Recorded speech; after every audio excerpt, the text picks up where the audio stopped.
നമസ്കാരം. ഇന്ന് സംസാരിക്കുന്നത് കിഷ്കിന്ധാകാന്ഡം എന്ന സിനിമയെക്കുറിച്ചാണ്. അതിനു മുമ്പ് എൻ്റെ 143 സബ്സ്ക്രൈബേഴ്സിനും ഞാൻ നന്ദി പറയുന്നു. ആദ്യമായി കാണുന്നവർ ദയവായിട്ട് എൻ്റെ ചാനലൊന്ന് സബ്സ്ക്രൈബ് ചെയ്യുക. രാമായണത്തിലെ 7 കാണ്ഡങ്ങളിൽ ബാലി, സുഗ്രീവന്മാരും ഹനുമാനും ഒക്കെ പ്രസക്തിയുള്ള കാണ്ഡമാണല്ലോ കിഷ്കിന്ധാകാന്ഡം. അതേപോലെ തന്നെ ഒരു റിസർവ് ഫോറസ്റ്റിൻ്റെ അതിരിൽ താമസിക്കുന്ന കുടുംബത്തിൻ്റെയും ആ വീടിന് ചുറ്റുമുള്ള മരങ്ങളിൽ ചാടിക്കളിക്കുന്ന കുരങ്ങന്മാരുടെയും ഒക്കെ ഒരു കഥയിലൂടെ അവരുടെ സ്വഭാവത്തിനെക്കുറിച്ചും ചില സംഭവങ്ങളെക്കുറിച്ചുമൊക്കെയാണ് ഈ സിനിമ സംസാരിക്കുന്നത്. കശി അമ്മിണിപ്പിള്ളയ്ക്ക് ശേഷം ദിൻജിത്ത് അയ്യത്താൻ സംവിധാനം ചെയ്തിരിക്കുന്ന രണ്ടാമത്തെ ചിത്രമാണിത്. തിരക്കഥയുടെ രൂപകൽപ്പന കൊണ്ടും സംവിധാന മികവ് കൊണ്ടും ഇതിനോടകം ചിത്രം ഗംഭീര അഭിപ്രായം നേടിക്കഴിഞ്ഞിട്ടുണ്ട്. ആർമിയിൽ നിന്നും റിട്ടയറായി ശേഷിച്ച ജീവിതം വീടിനുള്ളിലെ ഏകാന്തതയിൽ ജീവിച്ചു തീർക്കുന്ന വ്യക്തിയാണ് അപ്പുപിള്ള. അയാളുടെ മകൻ അജയചന്ദ്രൻ ഫോറസ്റ്റ് ഡിപ്പാർട്ട്മെൻറ്റിൽ ജോലി ചെയ്യുന്നു. അയാളുടെ ഭാര്യ ക്യാൻസർ ബാധിച്ച് മരണപ്പെടുകയും ഏക മകനെ കാണാതാവുകയും ചെയ്തിരിക്കുകയാണ്. ജീവിതം അതിൻ്റെ നിറമില്ലാത്ത വഴിയിലൂടെ അജയനെ നയിച്ചുകൊണ്ടിരിക്കുന്ന സമയത്താണ് അയാളുടെ പ്രശ്നങ്ങളെല്ലാം അറിഞ്ഞുകൊണ്ട് അപർണ അയാളുടെ ജീവിത സഖിയാവുന്നത്. കുറച്ച് പ്രകൃതി സ്നേഹം കൂടുതലുള്ള അവൾക്ക് വളരെ പെട്ടെന്ന് തന്നെ കാടിന് നടുവിലുള്ള ആ വീടിനെ ഇഷ്ടപ്പെടുന്നുണ്ട്. പക്ഷേ ഫാദർ ഇൻ ലോ അപ്പുപിള്ളയുടെ കർക്കശ സ്വഭാവത്തോട് പൊരുത്തപ്പെടാൻ അവൾക്ക് കഴിയുന്നില്ല. അച്ഛന് മറവി രോഗമുണ്ടെന്നും അതിനോട് പൊരുത്തപ്പെടണമെന്നും അജയൻ അവളോട് പറയുന്നുണ്ടെങ്കിലും അജയൻ്റെ മകൻ്റെ തിരോധാനത്തിനു പുറകിൽ അച്ഛനാണോ എന്നവൾ സംശയിക്കുകയാണ്. അയാളുടെ പഴയകാല നക്സൽ ബന്ധവും അന്നത്തെ സുഹൃത്തുക്കളുമായുള്ള ഇടയ്ക്കിടെയുള്ള സന്ദർശനങ്ങളും വീടിനുള്ളിൽ നടക്കുന്ന ചില അസ്വാഭാവികമായ സംഭവങ്ങളുമൊക്കെയാണ് അവൾക്ക് സംശയങ്ങൾ ജനിപ്പിക്കുന്നത്. അപർണയുടെ അന്വേഷണത്വരയും ആശങ്കകളും ആകാംക്ഷയും പ്രേക്ഷകനിൽ കൂടി അനുഭവവേദ്യമാക്കാൻ കഴിഞ്ഞു എന്നതാണ് ഈ ചിത്രത്തിൻ്റെ വിജയത്തിൻ്റെ കാരണം. വിജയരാഘവൻ്റെ സിനിമാ ജീവിതത്തിലെ തന്നെ ഏറ്റവും പ്രാധാന്യമുള്ള കഥാപാത്രമായിരിക്കും അപ്പുപിള്ള. എത്രയെത്ര ഭാവങ്ങളാണ് അയാളിൽ കൂടി കടന്നു പോകുന്നതെന്ന് കണ്ടുകൊണ്ടിരിക്കുമ്പോൾ അത്ഭുതം തോന്നിപ്പോവും. വനം വകുപ്പ് വാച്ചറായി എത്തിയ ജഗദീഷിൻ്റെ പ്രകടനവും നന്നായിരുന്നു. സൂക്ഷ്മാഭിനയത്തിൻ്റെ കാര്യത്തിൽ ആസിഫ് അലിയും വിജയരാഘവനും തമ്മിലുള്ള ഒരു മത്സരം പോലും അവിടെ നടക്കുകയാണെന്ന് നമുക്ക് തോന്നും.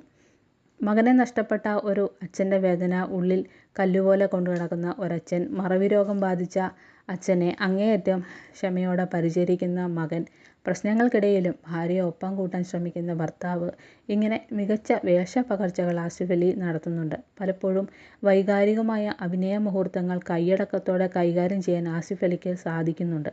എന്നാൽ ചിലയിടങ്ങളിൽ കയ്യിൽ നിന്ന് വഴുതി പോകുന്നു എന്നും തോന്നാറുണ്ട്. കാരണം വേറൊന്നും കൊണ്ടല്ല, അത്രയധികം കാമ്പുള്ള, അഭിനയിച്ച് ഫലിപ്പിക്കാൻ പ്രയാസമുള്ള ഒരു കഥാപാത്രമാണ് അജയചന്ദ്രൻ എന്നതിനാലാണ്.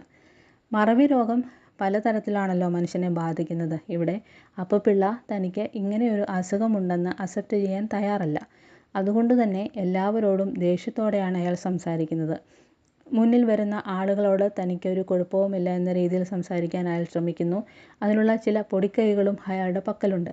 ചിലതൊക്കെ ഓർത്തെടുക്കാനും ചിലതൊക്കെ മറക്കാനും അയാൾക്കുള്ള സൗകര്യമാണ് സിനിമയുടെ ത്രില്ലർ സ്വഭാവത്തിന് വഴിയൊരുക്കുന്നത്. ആകാംക്ഷാജനകമായ ചില സംഭവങ്ങളിലൂടെ മുന്നോട്ട് നയിക്കുന്നതിനേക്കാൾ പ്രേക്ഷകന് ഇഷ്ടപ്പെടാൻ സാധ്യതയുള്ളത് ഇതിലെ അഭിനേതാക്കളുടെ പ്രകടനമാണ്. അപർണ ബാലമുരളിയുടെ ഭാര്യാവേഷവും നന്നായിരുന്നു. പക്ഷേ ഏറ്റവും മികച്ചു നിന്നത് വിജയരാഘവൻ എന്നാണ് എൻ്റെ ഒരു പേഴ്സണൽ അഭിപ്രായം. ഇതൊരു വിജയരാഘവൻ സിനിമ എന്ന് പറയാനാണ് എനിക്ക് ഇഷ്ടവും. കഥയുടെ ത്രില്ലർ മൂഡിന് യോജിക്കുന്ന വിധത്തിലാണ് മുജീബ് മജീദ് സംഗീത സംവിധാനം നിർവഹിച്ചിരിക്കുന്നത്. ഈ ചിത്രത്തിൽ നോർത്തിലെ ഒരു നാടോടിപ്പാട്ട് ചേർത്തിട്ടുണ്ട്. നല്ല രസമുണ്ടായിരുന്നു അത് കേട്ടിരിക്കാൻ. ശ്യാം മുരളീധരനാണ് ഈ ചിത്രത്തിൻ്റെ പാട്ടിൻ്റെ വരികൾ എഴുതിയിരിക്കുന്നത്. സൂരജ് GS ആയിരുന്നു എഡിറ്റിങ്. ഏറ്റവും പ്രധാനം ഇതിൻ്റെ മികച്ച തിരക്കഥ തന്നെയാണ്. ബാഹുൽ രമേശിൻ്റെ ഏറ്റവും വലിയൊരു ഭാഗ്യം എന്തെന്ന് വെച്ചാൽ അദ്ദേഹം തന്നെയാണ് ഇതിൻ്റെ ഛായാഗ്രഹകനും എന്ന് തന്നെയാണ്. എഴുതി വെച്ചത് മനസ്സിൽ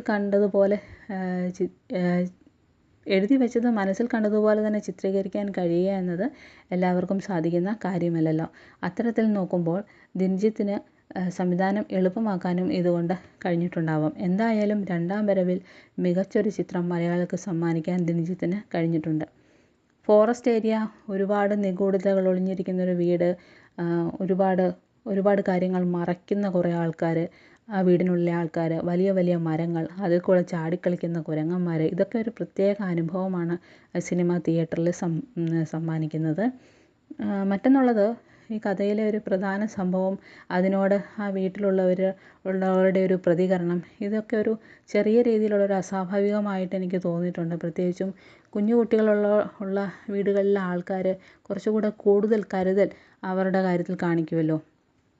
ഇവിടെ മറവി രോഗം അപ്പുപിള്ളയ്ക്ക് മാത്രമേ ഉള്ളൂ, അച്ഛനും അമ്മയ്ക്കുമില്ല. അപ്പോൾ അങ്ങനെ ഒരു സാഹചര്യത്തിൽ കുട്ടിയുടെ കാര്യത്തിൽ കുറച്ചും കൂടെ കൂടുതൽ കരുതൽ അവർ കാണിക്കില്ലേ എന്നൊരു സംശയം എനിക്ക് തോന്നിയിരുന്നു. അതെന്തേലും ആയിക്കോട്ടെ, അത് ഓരോരുത്തരുടെയും പേഴ്സണൽ തോന്നലുകളാണല്ലോ, അതിലൊന്നും വലിയ കഥയില്ല. ഇതൊന്നും മുഴച്ചു നിൽക്കാത്ത വിധത്തിലാണ് സംവിധായകൻ ഈ ചിത്രത്തിനെ ഒരുക്കിയിരിക്കുന്നത് എന്നതാണ് ഇതിൻ്റെ ഒരു പ്രത്യേകത. അപ്പോൾ ഇത്രയൊക്കെയാണ് ഈ സിനിമയെക്കുറിച്ച് സംസാരിക്കാനുള്ളത്. ഇതെല്ലാവരും തിയേറ്ററിൽ തന്നെ പോയി കാണണം. ഇതൊരു നല്ല തിയേറ്റർ എക്സ്പീരിയൻസ് ആവശ്യപ്പെടുന്നൊരു സിനിമയാണ്. ജോബി ജോർജ് തടത്തിലാണ് ഇതിൻ്റെ പ്രൊഡ്യൂസർ. ഗുഡ് വിൽ എൻ്റർടൈൻമെൻ്റാണ് ഇത് തിയേറ്ററിൽ എത്തിച്ചിരിക്കുന്നത്. അപ്പോൾ ഈ സിനിമ കണ്ടിട്ട് അഭിപ്രായങ്ങൾ കമൻറ്റ് ബോക്സിൽ രേഖപ്പെടുത്തണം. മറ്റൊരു സിനിമയുമായിട്ട് പെട്ടെന്ന് വരാം. ആദ്യമായി കാണുന്നവർ ദയവായിട്ട് എൻ്റെ ചാനലൊന്ന് സബ്സ്ക്രൈബ് ചെയ്യണം, ലൈക്ക് ചെയ്യണം. അപ്പോൾ അടുത്തൊരു സിനിമയുമായിട്ട് പെട്ടെന്ന് വരാം.